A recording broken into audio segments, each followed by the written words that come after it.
Hello, everybody. My name's Carlos Cruz. I'm with eMortgage Capital. I've got Ryan Gonzales with Becker Properties, and I've got Dr. J, Dr. Julie What's Wiernik. up? Happy to be here. We wanted to get down and have a conversation about not just real estate, but also the mindset that's needed. And you're a sports psychologist. You've been in that world for a while. Yes. Share with us a little bit of your background. Well, lots to say, but I think I grew up in South Florida, and I just fell in love with sports. My dad was drafted by the Yankees when he was 18, from New Jersey, New York. I have two older brothers, so I was like starting sports at a very young age, and just it was baseball, softball. That was my best sport, and I just played a variety of sports growing up. I never thought I'd ever be a sports psychologist. I don't know how many people wake up in the morning and going, "I want to be a psychologist or a realtor," or I think some people want to be like a professional athlete, or people want to be a surgeon or something. It kind of stands out. So kind of growing up, I didn't have a career in mind. All I knew was I wanted to be like, if I could be a professional athlete, I would have picked that as a career. And I still do. At 51, I'm like, I can see why people want to be, make a living doing something they love. And so, my passion was sports. And then I wanted to play in college. And so I got a college scholarship to the University of North Florida. And I played, I was a 4-year starting shortstop.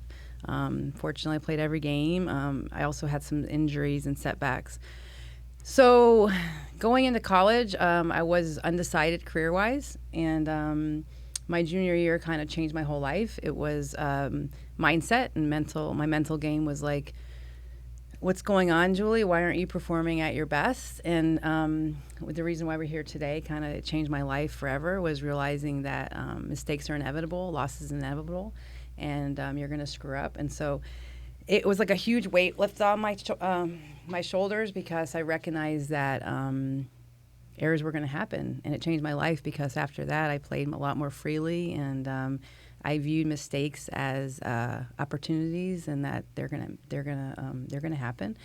So that was like a life-changing decision. And then my parents were cutting me off financially after college, and they were kind of tough love. And I was like, God, what am I going to do? I thought about being a professional football player at the time, because women's professional football was starting. But then I dislocated my left shoulder, had an injury, and I decided to kind of hang up my professional career in sports. And then due to kind of panicking as far as what I want to do, it became a grit moment, because I decided that, do I really want to listen to people's problems as a psychologist? But my love of sports and my instincts were kind of driving me to say, you know what, I think this is a career path. So basically decided to go to graduate school right after I graduated college. And on my 23rd birthday, I started my clinical doctorate degree in Miami, Florida, where it was very eye-opening at 24 years old to have to counsel people that were a lot older than me. So getting into the field was there's a lot of grit, and there was also a lot of adjustments to retiring from your identity of really being great at something, which is sports. And that's why the military and the sport environment go hand in hand, because it's a feeling of love. You're around like all these people, and you're in the trenches of hell, and you're fighting constantly, and then all of a sudden you're like, what am I going to do now? And so going to getting my clinical doctorate was very, very difficult adjustment, but an amazing experience, because I get to kind of have my dream job. If I couldn't play and be a professional athlete, this would be my dream job. So, what made you realize the self-reflection?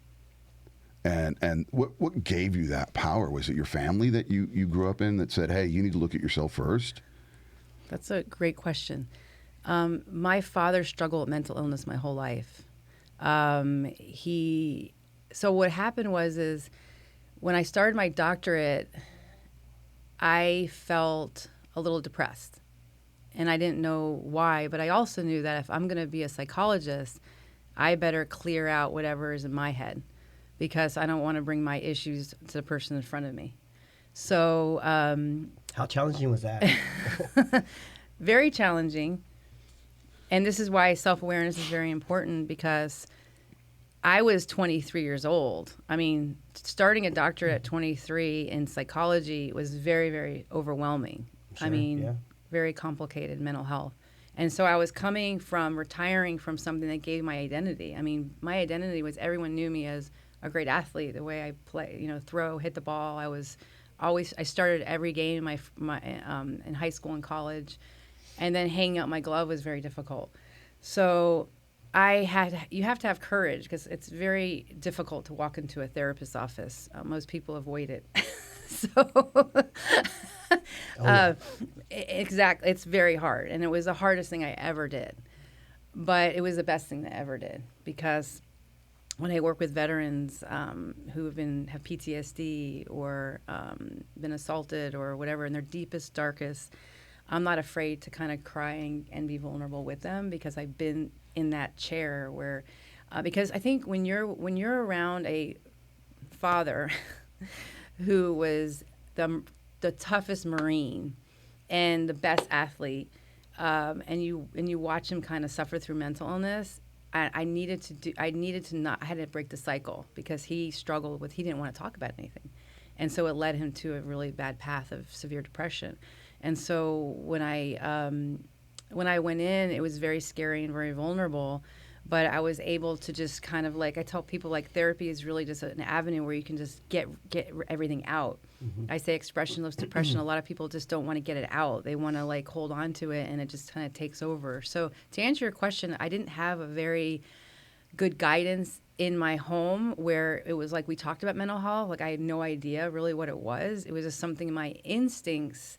I trusted my instincts to go with it, and then I knew that I had to clean out a lot of baggage I had in my head. It's really interesting you talk about that. I think I've told you that I have a brother that's mentally schizophrenic, and schizophrenia has been in pretty much every generation for the last 5 in my family.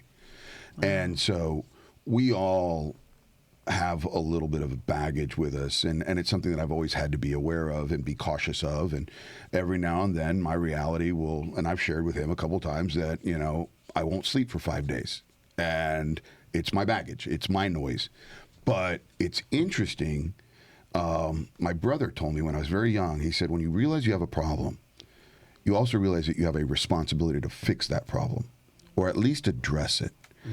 And it's always been a driving phrase that I've heard in my head over and over again, other than the little voices that go around. And it's interesting when I hear other people talk about it, because I remember speaking about it one time to some friends, and one of the ladies pulls me aside and is like, "Why are you sharing? That's very embarrassing." And I said, "Are you embarrassed if your dad has a heart attack? Are you embarrassed if your dad has a kidney problem?" I said, "It's just a problem. Right. We all have a responsibility to fix it or deal with it." That's right.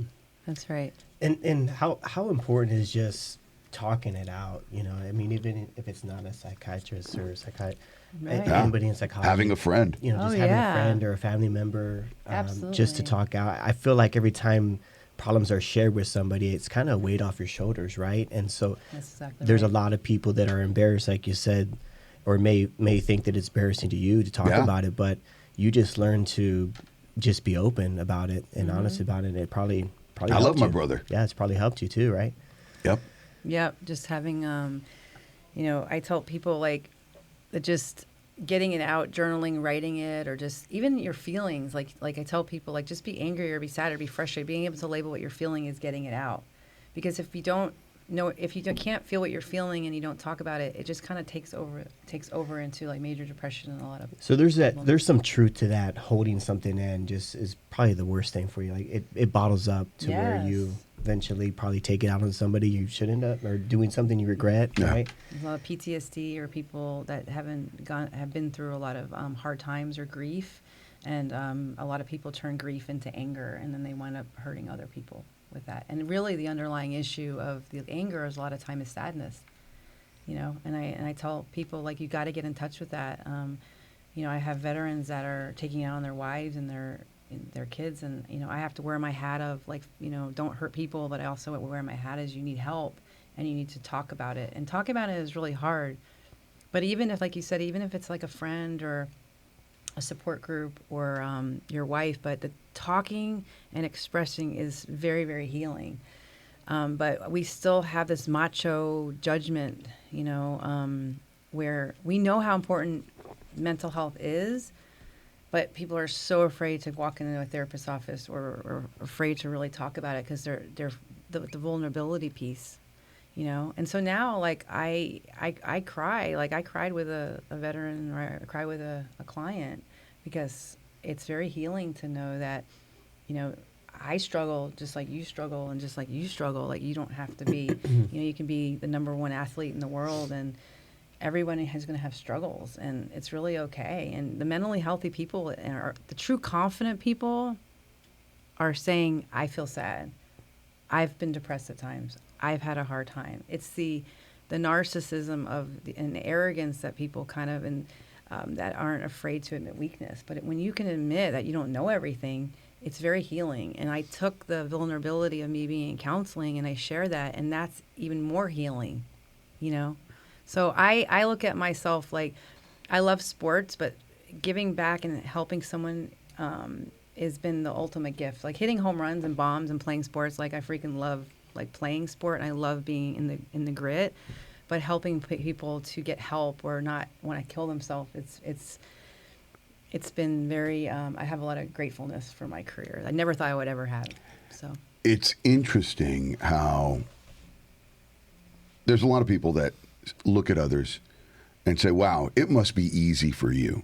Your life is so easy. You've never had any problems. You've never failed. Everything has come easy for you. And I've heard that.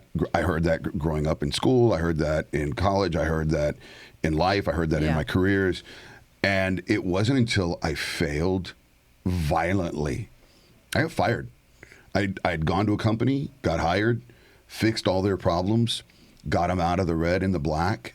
I thought I was king, and I got fired. And I realized, wait a minute, they didn't need me. That's why they hired me. It's not a fail on Carlos. Right. It's just a job failure. Move on to the next one. And once you start to realize that it's not you're not the problem. You might have problems up here, and you may have problems with how you speak, but you're not the problem. Right. And what are you going to do about it? And speaking with you and speaking with people in my past have helped me move past that noise and move on to that next level. Yep. So I want to ask this question. What sort of people do you think respond the most to the kind of therapy that you give? Is it somebody that is already a higher achiever, or is it somebody that wants to be there but doesn't know how to get there? Or something different? Yeah, I mean, I've been in the field since 1997, and so the range of clients I've dealt with has been overwhelmingly diverse. So, like, I could have an athlete who's trying to make it professionally or trying to make it be in the Olympics, and then I have veterans who have suffered that are at their ultimate low. And so I get a lot of fulfillment, but I think my client population extremely varies.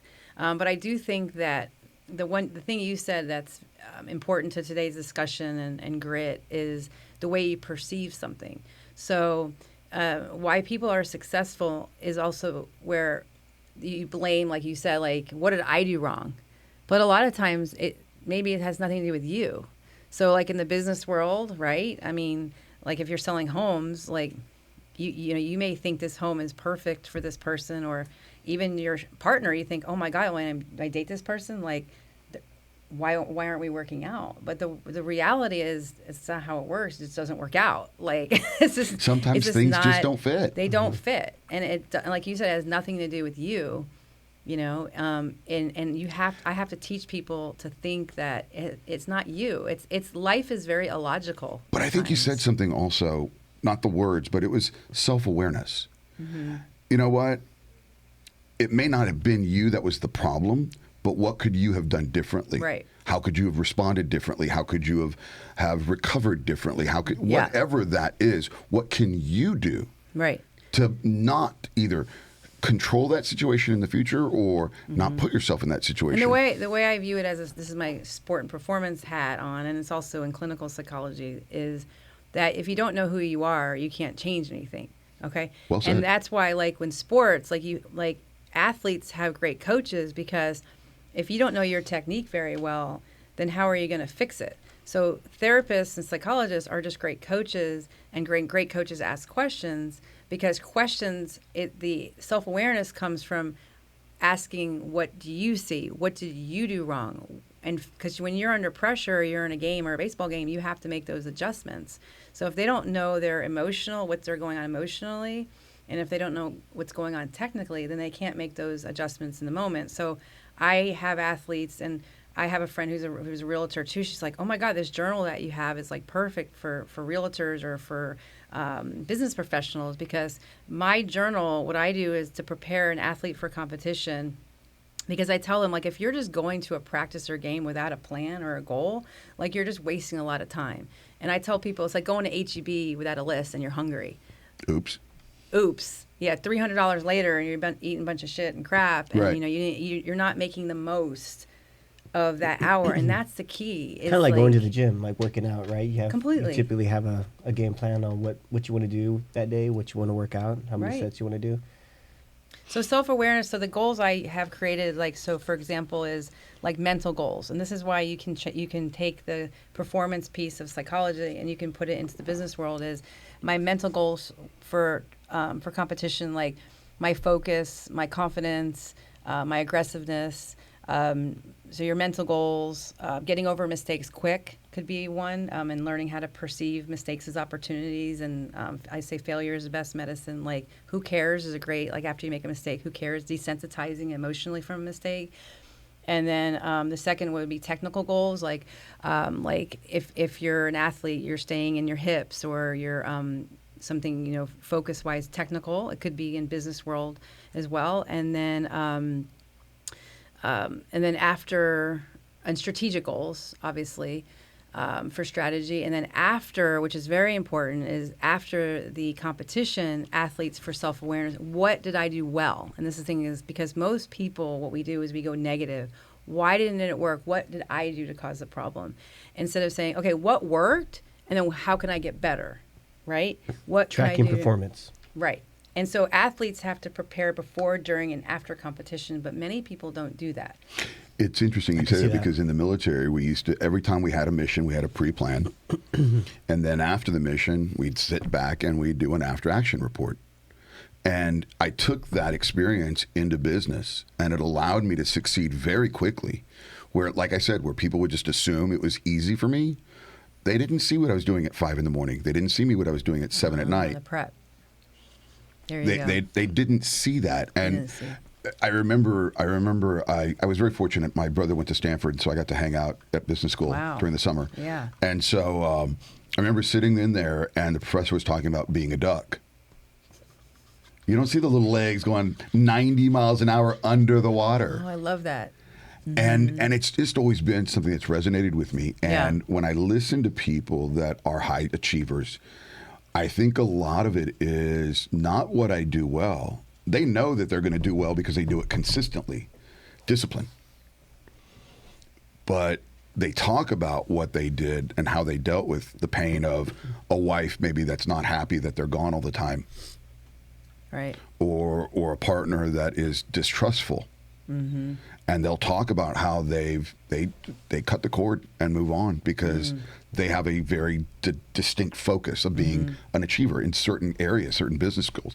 And so when I hear people that are getting the counseling, getting the baggage off their back, it's not hard to realize why they succeed, because that weight's gone.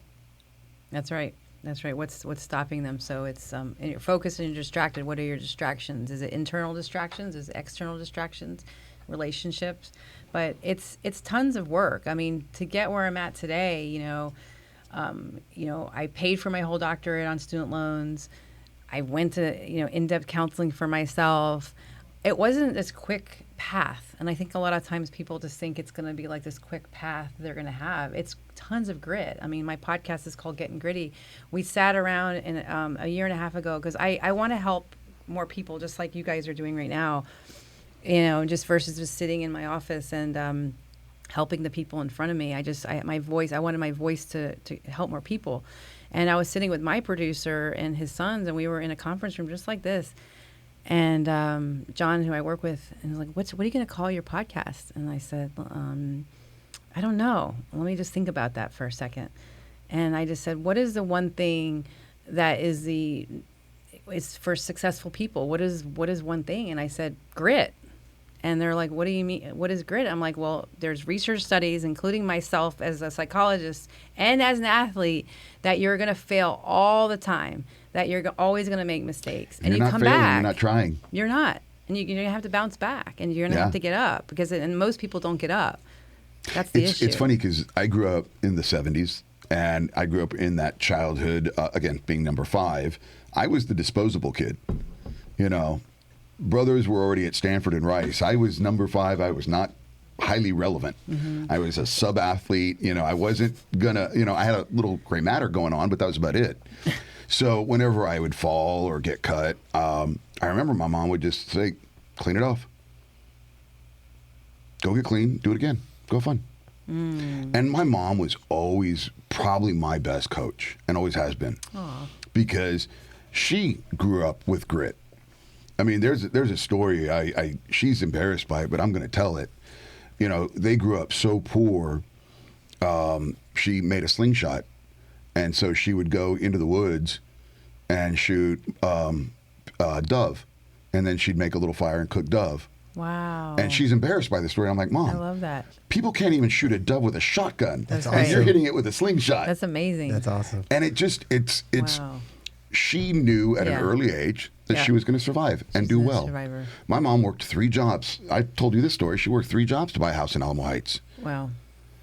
You know, She's hard. She's a hard worker. It's grit. It's a desire to be better than what That's right. people say you should be or where It's you just- came from. And it's in any aspect. It's a lot of hard work, and Sounds like she was pretty aware too. Yeah, She knew what she had to do. Yeah.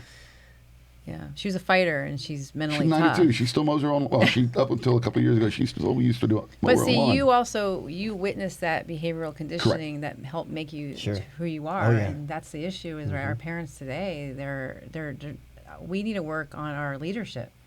Our parents are the kid's biggest leader, because you're taking in. We are sponges growing up, and we take in all these messages growing up. So you were a sponge and took on your mom's message, like she's a fucking fighter, I'm a fighter, and that's it. You know, and we need to do a better job of that as leaders, and we're not giving our kids enough failure and making them suffer. We need to make our kids suffer more, and I hate to say that, but they need to do chores more. They need to fight more. Parents don't show enough love and praise sometimes, and not being wanted, and it bleeds into depression, confidence issues, social comparison. There's just a whole host of stuff we need to work on. I mean, mental toughness. To piggyback off that, like, how have you seen social media like really affect what you do in the past? I mean, you've done it 20 years, you said, right?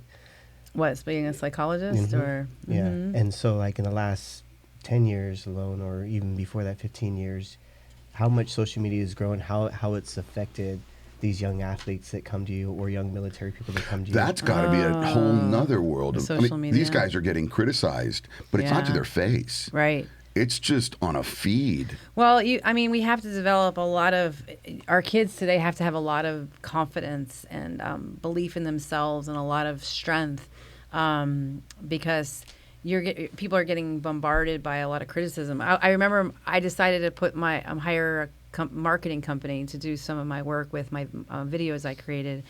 And my son goes, "Mom, if you go on TikTok, people are gonna like say some shit about you and everything." I'm like, "Who cares?"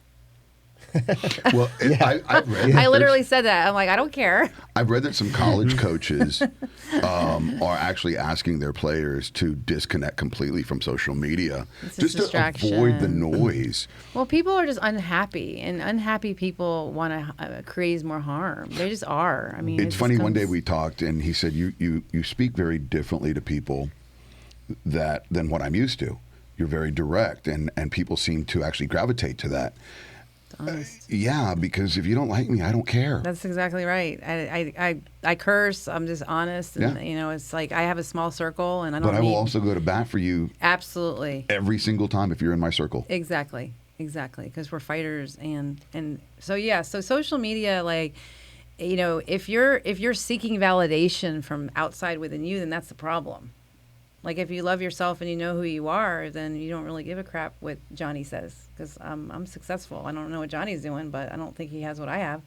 So, you know, it's Johnny probably sitting in a room in his socks and his pajamas. Yeah, he's fucking miserable, and I'm sitting here like, I mean, I'm going to listen to what he has to say. Well, the people that have the time to criticize or make comments or whatnot typically are probably not doing much of their life. So to me, it's another noise, it's another distraction, and you're either focused or distracted, and you know, you have to simplify your life. My twin boys are 17, and so they're baseball players, and you know, they have dreams that they want to professional baseball, and they're juniors in high school, and I'm giving them every resource they have, but I'm also a realist. So I talked to them about like careers other than professional sports, because it's just difficult. So I'm a total realist. I'm like, you know what? Even if you have the ability, you know, the burnout, you're in a team sport, you're gonna have shitty leadership, you're gonna have a lot of headaches. This is a mess. Not to mention, just I remember the Spurs player. He was doing super well, and the chair broke on the airplane, and he injured his back, and he ended his career like a year or two later. Oh, jeez. It was probably in the late 90s. I'm like, really? A freak accident? Yep. And your career is done. That's reality, though. And it's like, so I'm not a dream stealer. I always tell them, like, I'm not a dream stealer. Like, I will be there and wherever you want in life. But I am a realist. Things happen. And when things happen, and the leadership, the toxic leadership, I wanted my kids to do individual sports because you just have control. When you're on the tennis court and you're running a race, there's no one in your ear. It's just you. It's just you're in control. But when you're on a team sport, you got everybody else, how they perform. You got leadership. You have a lot of distractions. And so it just makes it a lot harder. I was growing up when I started working my first really adult level job, probably mid-20s. I had a young man. He had I didn't know he was living in his car. Big guy, well dressed, well taken care of, well groomed. His story when we did the application was that he had he was going to college. He had a football scholarship, D1 school, and he had a heart attack. And the kind of conversation kind of ended there, and I could tell that he didn't want to talk about it, so I let it go. Well, a couple years later, he tells me the whole story. After he had the heart attack, he lost his scholarship. And when he lost his scholarship, he knew he couldn't afford school, and he was too proud to go tell his parents. So he went to go live in a car for 2 years. That's a lot of shame. 2 years. How are you ashamed of having a heart attack? That's not your fault. It wasn't the heart attack, though. It's the identity of the athlete. I have athletes I have now that their parents, all they did was talk about the sport. And the injury is they go Division I or they go and they get injured. And then I'm helping them cope with what am I going to do now? Because they don't know what they want. And then they don't even know if they want to go back to sports. So it's the identity is taken away because their whole life, I'm going to be this, I'm going to be that. It's just a very complicated process. That's got to be so tough. It's very hard. Train your whole life for something. And then it's gone. I'm very proud of him now. After a while, we worked together for about 7 years, and then he ended up moving on. He and his buddy opened up a company. They did really well. Now he's an investment banker in Houston. So he found his path. And the mom who brings the kid in is like, they tell him it's going to be okay. And they're trying because they don't want the kid to suffer. And then I'm having the conversation, and they're like, he's suffering, and he's going to suffer. Like, suffering is reality. For us to talk to someone out of it is not therapeutic at all. I sit with him, and I'm just like, yeah. And they broke up. You know, they break up with their girlfriend. Everything, it rains, it pours. Sometimes your life just freaking sucks. Yeah. And you just have to learn to sit with that sadness, because if you don't sit with it, then the depression will linger and linger and linger and linger. But if you can be sad and cry and grieve and talk through it, then eventually it will pass, but you won't have the clarity to move forward if we don't lift some of it. And the only way to lift it is to go through it. So how do you recommend someone does that? How do they sit and like... Some basics. Yeah. Okay. Well, first of all, like my father passed away in April. My condolences. Appreciate it. So I knew he was coming to an end, and so what I was doing is I'm very instinctive and intuitive, and I knew he was passing, and So what I did is I started to, like, every day I was crying a little bit every day. And my sons would see me cry, and they would go, Mom, why are you crying? I'm like, because my dad's going to pass soon. They're like, Mom, like, that was just here. I'm like, I know he was just here, but he wasn't in good shape. And I know he's not, I know what's going to happen. And so I just, and he goes, can I give you a hug right now? I'm crying. And I would cry on my son's shoulder. And I was showing them that it's okay to cry because it's congruent. When you lose someone and you have a breakup, like, you should be sad. You should be emotional. So let yourself feel the feelings. Because if you're not, you have other issues. Yeah. Like, if you're laughing at a funeral, that's a problem. Like, you should be crying. So allowing yourself to sit with the feelings and label what you're feeling is called self-awareness. It's kind of like, if you throw a ball and you don't know why you threw it the first, if you don't know why you're doing what you're doing, then you're never going to be able to fix it. So many people who are invalidated, they don't know what they're feeling. They have no idea. And I said to them, what are you feeling? I don't know. So talking about it is number one. And then you had mentioned earlier maybe keeping a journal and writing down. Mm-hmm. For somebody Journaling. in business, I want to shift gears a little bit. For somebody in business, let's touch on real estate and mortgage in this world right now. It's been hard for a lot of people for the last, 2 years? Maybe more? 2.5 years? Oh, yeah. And you've seen a lot of people exit the business. A lot of people that were high performers didn't know how to adapt to the new market. You've seen some people that are coming into the market that are just killing it. They're brand new, but yet the high performers that aren't. Why do you think? Maybe it's an unwillingness to change behavior because what you're doing isn't working. So why keep doing the same thing? Or they're panicking. So my question is, what should somebody, especially new people, what should they do? Is it a journal? Is it going back and reading it?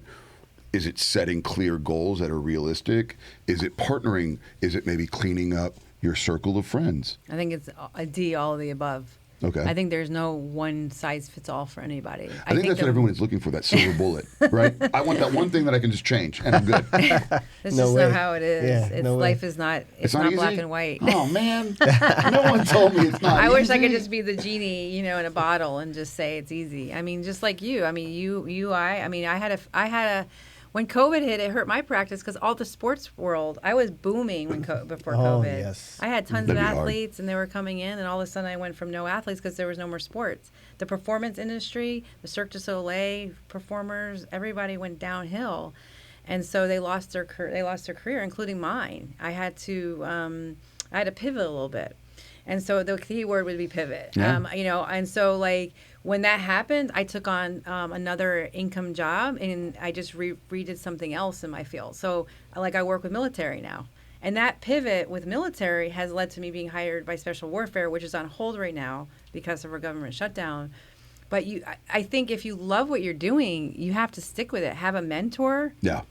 I mean, I would say for sure having a mentor is very, very important. Having someone who's been there, because I wouldn't be successful without my mentor, with my supervisor who helped me during hard times.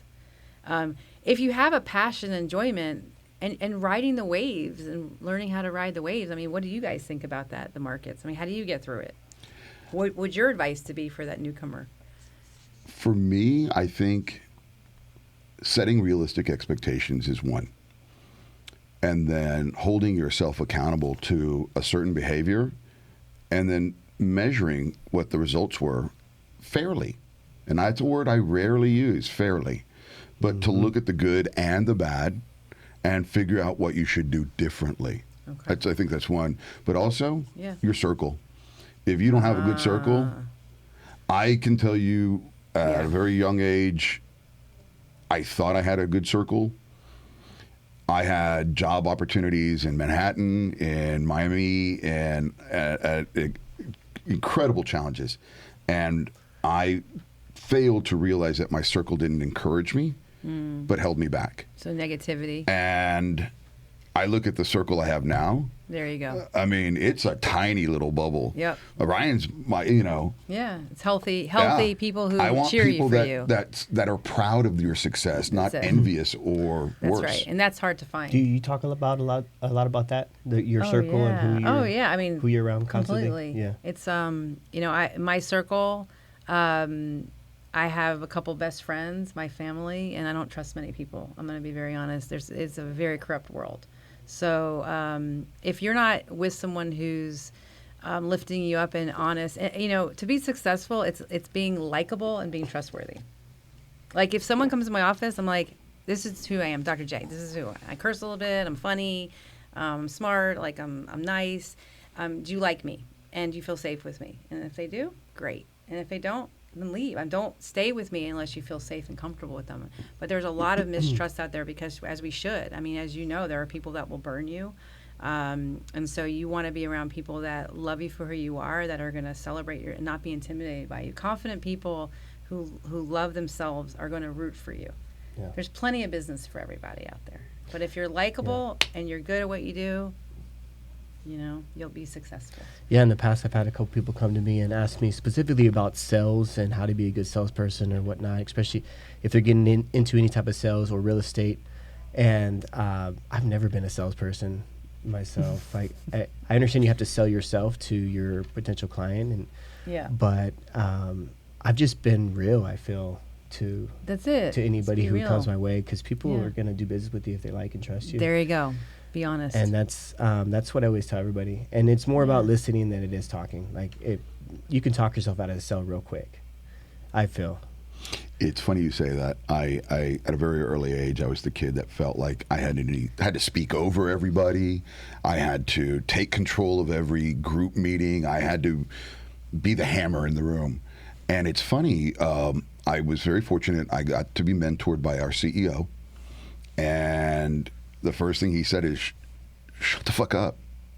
You just need to shut up. He was very, very harsh. Wow. And I took that painfully. And he sent me to a class on communication and listening and speaking. And what I found was everybody would shut down when I would speak. For whatever reason, I was not being received. And when I started getting some different behavior coaching, all of a sudden, getting along with everybody in the room was easy. I didn't need to be the mouth. I just sat down and listened. And it was funny. I never know you went through that. Oh, yeah. It was brutal. It was because ever since I met you, you've always been likable by everybody. It took... See, it wasn't just boom, you're this way. Yeah. It's work. Yeah. It was some work. It was 20 years of work. That's crazy. It is. Yeah. It's being a listener, being kind and supportive, and knowing when to shut up. Same with my job. Sometimes I want to say something like, Julie, just sit back and listen. That's got to be hard. It's very hard. I've found people will talk them into it. So if you listen enough, they'll start talking them into themselves into buying whatever you're selling. Like honestly, it's so much more about listening. I would say listen almost 2 times as much as you talk. Really, most of the time. That in my experience, that's what's worked for me. I've had this one couple that came back to me and wanted to work with me specifically because they said they felt like I was just so real, and I cuss too, and sometimes it just comes out. But I think you're more genuine when you just like you're just talking about something and you know, maybe it slips out or whatnot. I try not to do it so much like when I first meet somebody, but they said because of that they just felt like I was just so real and I wasn't bullshitting them at all. So that was one of the things that stuck with them, and they wanted to work with me, and still clients today.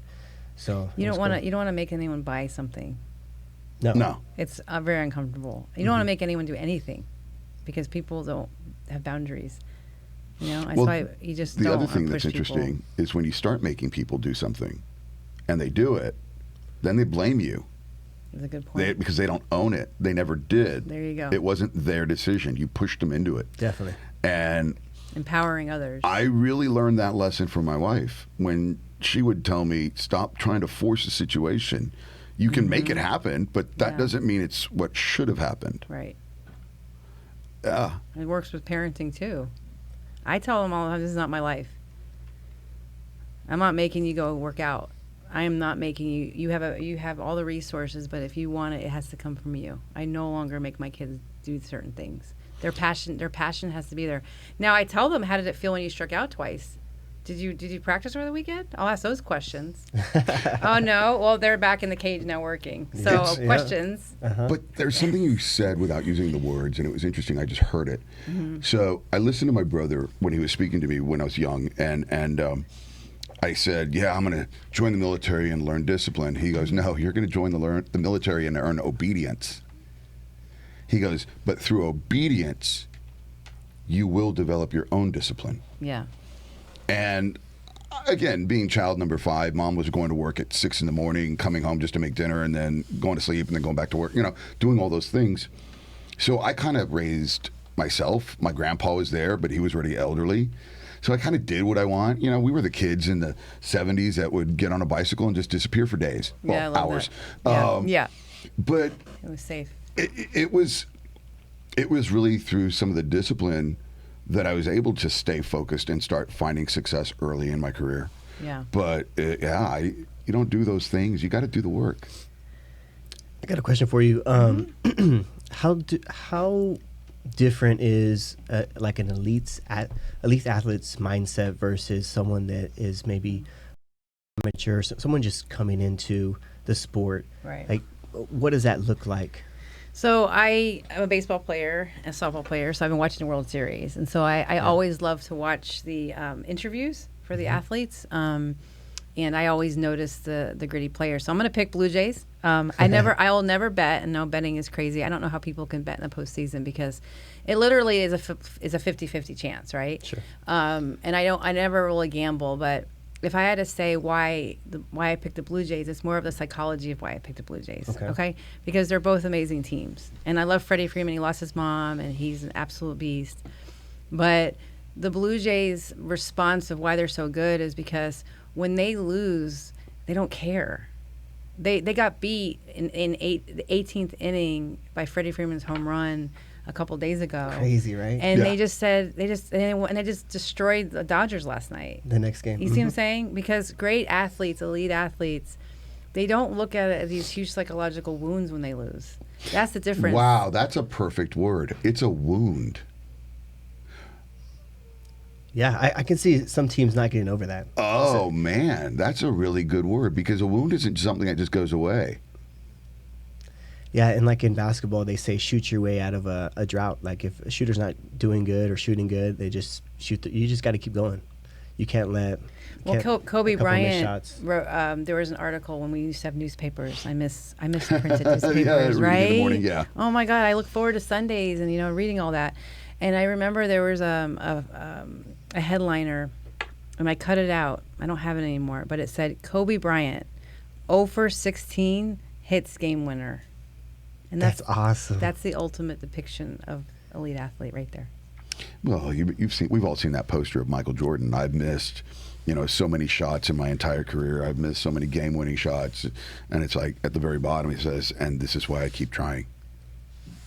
And Michael Jordan, I mean, if you watch the series, I love listening to the Nuggets. Yeah. And he was nervous. He even said in the middle of the game, and I love this because it's so validated. He goes, "I don't want the ball." I remember he didn't want the ball, and he said it. "Don't give me the ball." And it goes to show that even the best athletes in the world are scared. It's not that they're not scared; it's that they keep attacking when they're scared. They're aggressive, and I say either you fight, or you freeze. I tell all my athletes, you're fighting. Like you're nervous, but you fight. If you're an 800 runner and you're scared, you fight. You don't just avoid and go backwards. There's that fear of failing. Or failing again, right? Like this constant probably learning over you. That's called a slump. Yeah. That's a slump mindset. We've all had one of those. We've all been there. Or a little bit longer than one. Yeah. So it sounds like some people just give up in that point when you're, like you said, when you're having a tough time in life. Some people just give up, or some people fight through it. They do, because they look at it as wounds. But mistakes are just learning opportunities. It depends. It's how you perceive everything in life. At that moment, is there something that you advise for somebody to start thinking a certain way or doing to kind of help them get out of that? Maybe meditating or positively chanting in their head? To me, mental health is like to me, mental health is everything. Okay. It's like it's having a good relationship. It's going to work out. It's listening to a podcast. You know, I'll tell some people, listen to my podcast. You're going to get nuggets from my podcast. Like Sure. someone listening here is going to go, oh, I'm going to put that, you know. Yeah, yeah. So great, successful people are always taking notes. You know, I take notes every day. You know, I watched Vladimir Guerrero on the Blue Jays. His dad was a pro. He played for the Expos. He's Canadian. And I listened to his interview like that because it's making me a better sports psychologist. I'm bringing that to him right now. And you're constantly absorbing and you're taking in all this great information. Or you go to a sports psychologist, or you go to a coach, or you get a mentor. There's just so many things you can do. Yeah. But again, it goes back to your audience. Who's your bubble? Who's your network? Who's your circle? Your sphere. You know, if your sphere. Yeah. I mean, if you're hanging around with somebody or a group of people that are here, Right. and you want to be here or here, wherever you want to be, Right. then you've got to change some things. Yep. Now, it doesn't mean get rid of your circle, but maybe it's just expand your circle. Well, it's like a bucket. You're going to fill you. It's either be helpful or hurtful. Is this person helpful or hurtful for you? Oh, that's huge. Yeah. You know, is your bucket being filled up or taken away? The same relationships. Is this person more often not hurting me or helping me? Is this person partying every night and I can't make my deadlines? Are you drinking every single night and then you're 10 minutes late to these appointments? Well, you're going to lose business right there. Sure. Yep. Because it's integrity. I'm never hardly ever late to an appointment. Ever. And if I do, I'm texting them, I am going to be 2 minutes late because I got held up in traffic. And so we have no integrity anymore in this world. And then that's a trust issue. And we have a lot of trust issues in this world. So you have to be very, very deliberate with your listening and your communication and your body language, making people feel safe. It's a little bit of everything to answer that question. It's your mindset. It's feeling positive. You know, it's if you're negative and beating yourself up. It's grit. What's your take on like morning routines, getting up, doing a certain thing, whether it be working out or meditation or anything? Do you have any advice on that? Or I don't have a secret sauce for that. You know, how No? some people Okay. like make your bed every morning and they say that's a good thing. Sure. Well, Yeah, I've heard remember that. admiral that spoke Yeah. at I try to make my bed every morning, you know, but I'm not perfect. And Yeah, sure. there's another thing I think is like, I think the word perfectionism versus excellence is a big key phrase, right? Like, I think perfectionism is an anxiety issue. It's Sure. an illusion. It's an illusion. I don't have my house isn't perfectly clean all the time. Why? Because my kids are doing the freaking dishes, and if there's dishes in the sink, it's not because I'm doing them. It's because they have to learn responsibility. Parents are doing way too much for their kids, and it's not like I'm perfect. I am not. I've accepted, and I'm good at the thing that I chose to do, and I've accepted the things that I'm not good, and that's okay.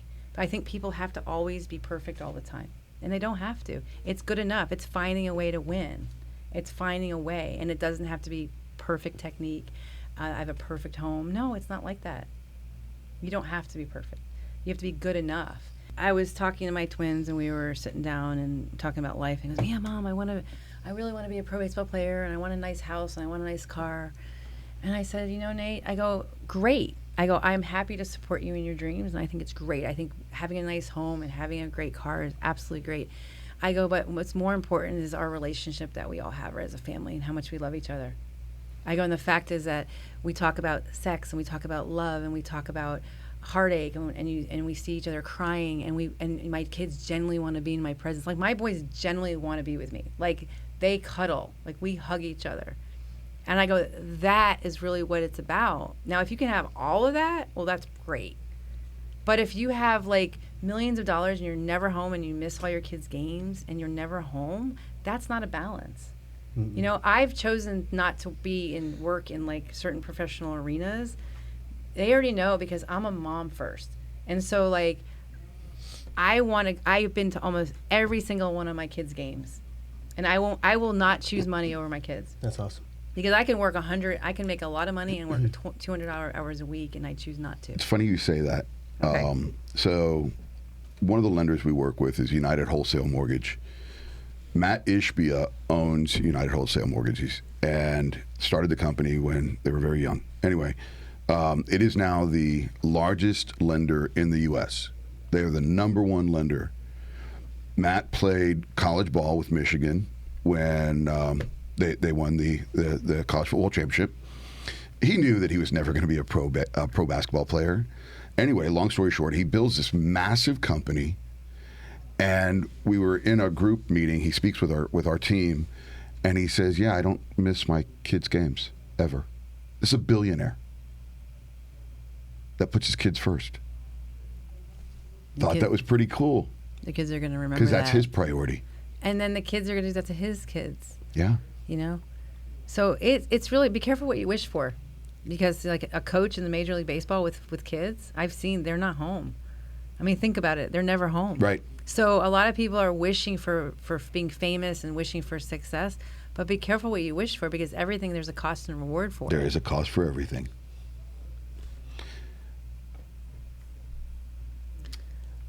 So yeah, we got to go here in a bit. So I got one final question for you, just a takeaway question.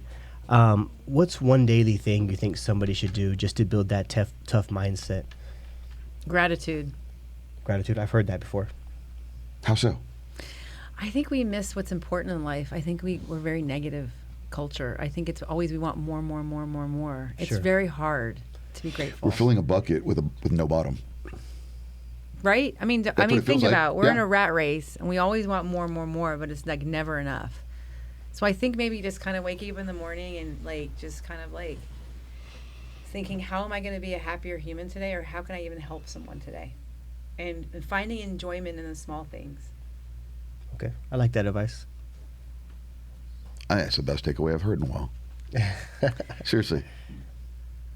I've enjoyed this discussion, and I can come back too. So, I like you know, I think we should have you back. I feel like we could talk about.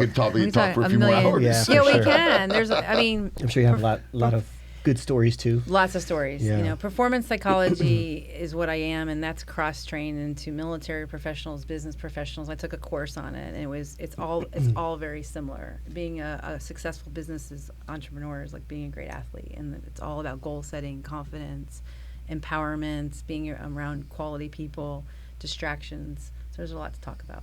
That's awesome. Well, Dr. J, thank you for taking the time to be on here today. Thank you for having Getting me. Gritty, right? Getting Gritty with Dr. J. Getting Gritty with Dr. J. That's And our we'll podcast. We'll put her link and everything. Yeah. Yeah. And I'll do the same thing with you guys. Right. Mhm. Perfect. Absolutely. Yeah. Thanks for having me. It's Well, fun. Yeah, definitely. Thank you. Thanks, Thank guys. you. All right. Bye.